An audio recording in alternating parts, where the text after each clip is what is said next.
Hello everyone, welcome to Vidyashram Public Schools YouTube channel. This is the introduction video of chapter 12 Understanding Quadrilaterals. इस chapter में हम angle sum property of quadrilaterals, type of quadrilaterals, property of parallelogram, property of rhombus and property of rectangle and squares, इन सब के बारे में पढ़ेंगे। ये चैप्टर बेस होगा हमारी आगे आने वाली क्लासेस के लिए, तो सारे कॉन्सेप्ट को हम ध्यान से समझेंगे। अब हम कुछ बेसिक टर्म्स के बारे में डिस्कस करेंगे। Now what are polygons? कोई भी क्लोज शेप जो लाइन सेगमेंट से बनती है उसे हम पॉलीगन्स बोलते हैं। So here figure 1, 2, 3 and 4 are polygons because they all are closed and made by line segment. Figure 5 is not a polygon because इसमें साइड एक दूसरे को कट कर रही हैं। Figure 6 is also not a polygon because इसमें एक curve है। Figure 7 is not a polygon because इसके एंड क्लोज नहीं हो रहे हैं। फिगर 8 भी पॉलीगन नहीं है क्योंकि इसकी साइड एक दूसरे को कट कर रही है। Now the classification of polygons. 3 side polygons are called triangle, 4 side polygons are called quadrilateral, 5 side polygons are called pentagon and like this hexagon, heptagon, octagon, nonagon, decagon and so on. So now you understand that 4 side polygon are called quadrilateral. 4 side जो polygons होते हैं वो quadrilaterals होते हैं. Now we discuss about side, vertices and diagonals of a polygon. So look at the figure. There is a pentagon and AB, BC, CD, DE, EA are the sides of this pentagon. और जहां पर दो side meet करती हैं वो vertex कहलाता है। So here A B C D and E are the vertices of the pentagon and two vertices को ज्वाइन करने वाली लाइन को डायगोनल बोलते हैं, लेकिन ये टू वर्टेस एडजेसेंट नहीं होने चाहिए। मींस ये टू वर्टिस एक ही कॉमन साइड के नहीं होने चाहिए। जैसे ए एंड बी दो एडजेसेंट वर्टेक्स हैं तो इन्हें मिलाने से साइड फॉर्म होगी, डायगोनल नहीं फॉर्म होगा। So here the diagonals are AC, AD, BD, BE and CE. And by this formula we can find the number of diagonals of a polygon. It is n minus 3 upon 2 where n is number of sides of polygon. Now what is the difference between convex and concave polygons? इनका first difference इनके angle के according होता है। A polygon in which each interior angle is less than 180 degree is called a convex polygon. It means convex polygon में हर interior angle 180 degree से कम होता है। And just opposite condition in concave polygon. concave polygon में कोई भी एक interior angle 180 degree से बड़ा होता है। Now second difference according their diagonals. Polygon in which no portion of any of their diagonals lie exterior to the polygon are called convex polygons. Means convex polygon में जो भी diagonals होते हैं वो interior side में form होते हैं और concave polygon में diagonals exterior side में भी form हो सकते हैं। तो इस प्रकार angles या diagonals के basis पर हम convex and concave polygons में differentiate कर सकते हैं। Next topic is regular and irregular polygons. A polygon which has all sides of equal length and all its interior angle of equal measure is called regular polygon. Means किसी भी polygon में अगर उसकी सारी side equal length की हैं और सारे interior angle equal हैं तो इस polygon को regular polygon बोलते हैं। Look at the given figures. First figure is equilateral triangle. All sides and angles are equal in this, so it is regular polygon. Second figure is a square. All sides and angles are equal in it, so it is also called regular polygon. But in rectangle, all angles are equal, but sides are not equal. so it is irregular polygon. And same in rhombus, all sides are equal but all interior angle are not equal, so it is irregular polygon. Four properties of regular polygon. इसमें all sides equal होती हैं, सारे interior angles equal होते हैं, सारे exterior angle equal होते हैं और ऑल रेगुलर पॉलीगॉन्स कन्वेक्स होते हैं. इट मींस इसके इंटीरियर एंगल 180 से लेस होते हैं और जितने भी डायगोनल्स होते हैं वो इंटीरियर साइड में फॉर्म होते हैं. Angle sum property of a polygon.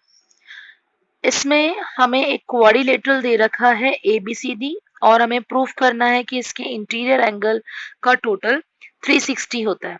So we divide this quadrilateral into two parts. Now we have two triangles and we know that the sum of interior angle of triangle is 180.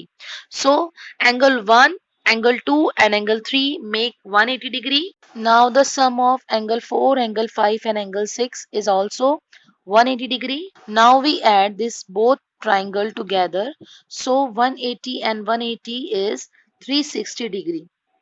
It means the sum of measure of all interior angle of a quadrilateral is 360 degree. Now we discuss about the sum of measure of all interior angle of n-sided polygon. It means n-sided polygon के interior angle का total कितना होता है. We know that in triangle the sum of interior angle is 180. So in quadrilateral there are two triangles. So the sum of interior angle in quadrilateral is 180 into 2, so 360 degree. Now in pentagon there are three triangles, so 180 degree multiplied by 3, answer is 540. So the sum of interior angle of pentagon is 540 degree. Same in hexagon, the sum of interior angle is 720 degree. So the formula of the finding the measurement of all interior angles is n minus 2 into 180. Here n is number of sides of the polygon. And if we find the measurement of each angle, so the formula is n minus 2 into 180 divided by n. Exercise 12.1. Classify each of them on the basis of the following. So first, second, third, fifth, sixth are simple curve. Third, fifth, sixth are simple closed curve. Third and sixth are polygons. Third is convex polygon and fifth is concave polygon. Second question is, how many diagonals does each of the following have? First figure is quadrilateral and second figure is hexagon. We use this formula and find the number of diagonals. Question number third, find the sum of measure of all interior angle. So we use the formula 2n minus 4 into 90, or you can use the formula n minus 2 into 180 and find the solution. Question number 4 is find the number of sides of a regular polygon if each of its interior angle is. Means इसमें आपको regular polygons का एक angle पता है और आपको उसकी number of sides बतानी है. So we use the formula 2n minus 1 upon n into 90 और इसमें आपको नंबर ऑफ साइड्स पता चल जाएंगी. Question number 5. If the angle of pentagon are in the ratio 7:8 ratio 11 ratio 13 ratio 15, find the angles. So first we find the total sum of all interior angle of pentagon. So we use the formula 2n minus 4 into 90. The answer is 540. अब हम जो angle ratios में थे उनमें एक common factor x मान लेंगे और इन्हें 7x, 8x, 11x, 13s, 15s करके लिखेंगे. इन रेशोज़ का टोटल होगा 54 और ये इक्वल होगा 540 डिग्री के.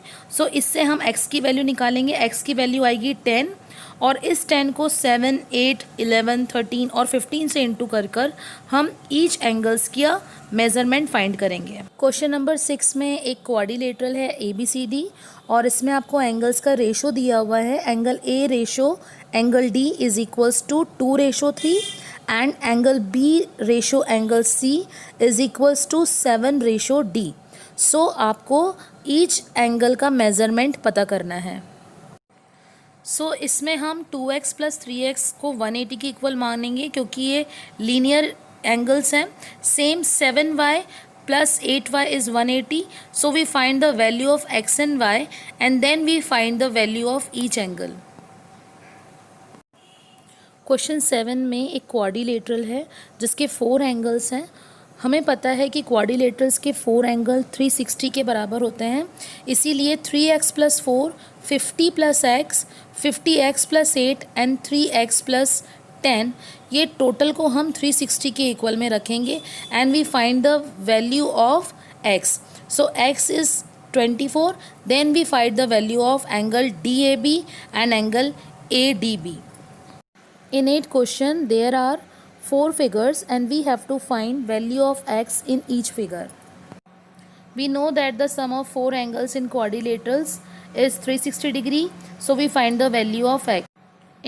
First we find the value of angle 1, that is the linear pair with 60 degree, so we minus 60 degree from 180, so angle 1 is 120 degree. Same we find the angle 2, we minus 180 degree from 180, so angle 2 is 100 degree. Now we know the total of interior angle of pentagon is 540, so 120 plus 100 plus x plus 40 plus x is equals to 540, so we find the value of x is equal to 140 degree. Same method we will apply in question number 3 and 4. In question number 9 we have to find value of x, y and z. So x को find करने के लिए हम 180 में से 90 को minus करेंगे, तो value of x is equals to 90। Now y की वैल्यू फाइंड करने के लिए हम 180 में से 70 को माइनस करेंगे क्योंकि ये भी लीनियर पेयर बना रहा है एंगल 70 के साथ में। So the value of y is 110। अब ट्राइंगल के तीनों एंगल 180 डिग्री होते हैं, तो इससे हम एक ही वैल्यू निकाल लेंगे। 90 और 70 को ऐड करके 180 में से माइनस करेंगे तो इसकी वैल्यू आएगी 20। और फिर एंगल Z को फाइंड करने के लिए हम 180 में से 20 को माइनस करेंगे तो एंगल Z की वैल्यू आएगी 160 डिग्री। और इसी मेथड से हम इसका सेकंड पार्ट भी सॉल्व करेंगे। Thanks for watching. Please like my video and subscribe this channel.